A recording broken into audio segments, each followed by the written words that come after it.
and welcome to today's video. I'm showing 5 styles of monthly layouts.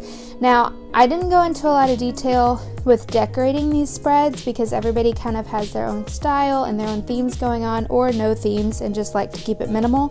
So rather than going into a lot of detail decoratively, I'm just showing the bare bones of these layouts, and you can personalize them however you so choose.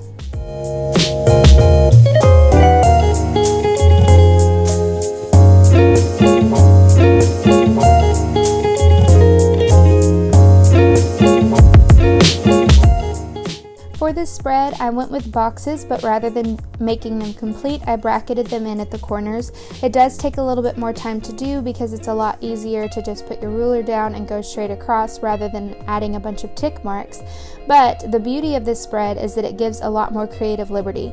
Within the boxes, I was able to add doodles for the different events that I was writing down. For example, when we would go swimming, I would add little waves at the bottom or a surfboard at the edge, and because the boxes weren't complete, I was able to go outside of the lines just a little bit, and it ended up looking really cute once the spread was complete.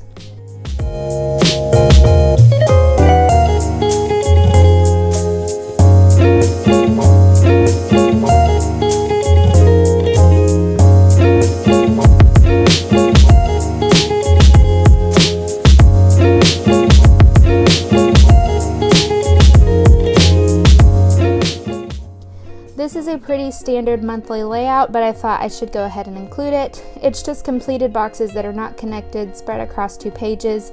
A lot of people I've seen do this add drop shadows to the boxes with a color that corresponds with their theme, and it ends up looking really cute.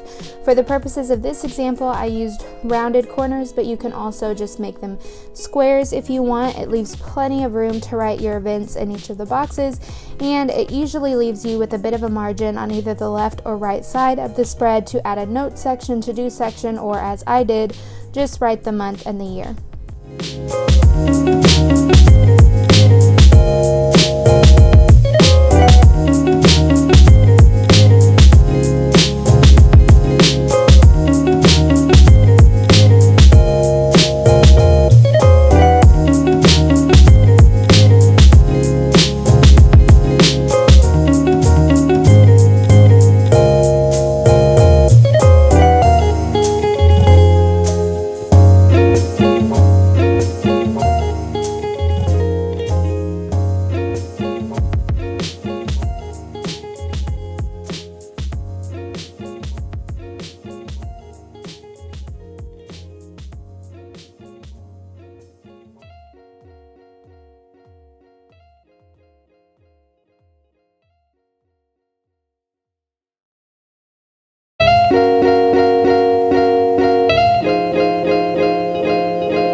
This is another pretty standard bullet journal layout that I've seen a lot of people use, but again, I thought I should include it. These are just connected boxes, kind of like what you'd see in a pre-printed planner.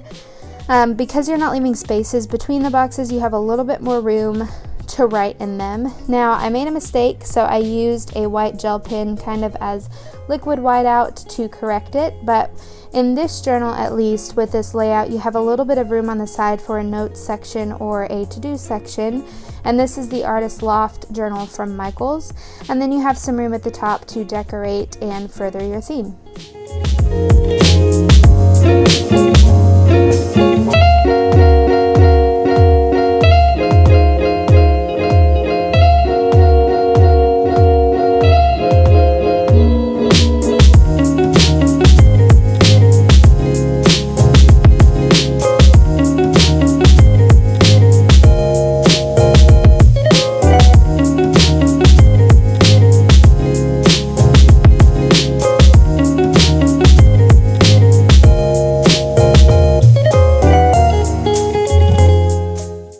This is the most open example in this video. There are just small boxes at the top of each of the days, and other than that, not very much structure. You can change it up by doing like circles or whatever shape fits your theme, or no shape and just writing the date at the top.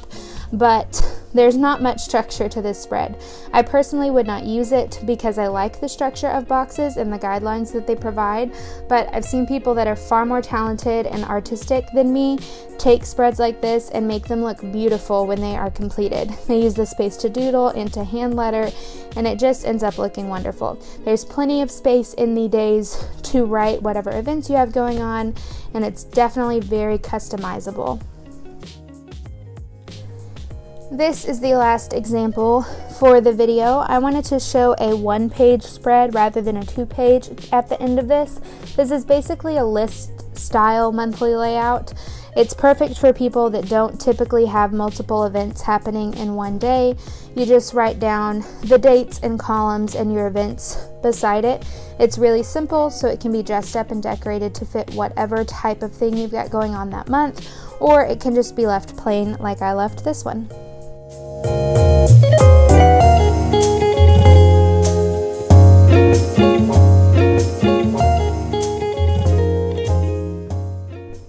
Alright guys, that completes this video. I hope you enjoyed it. If you did, feel free to like and subscribe, and I will see you in the next one.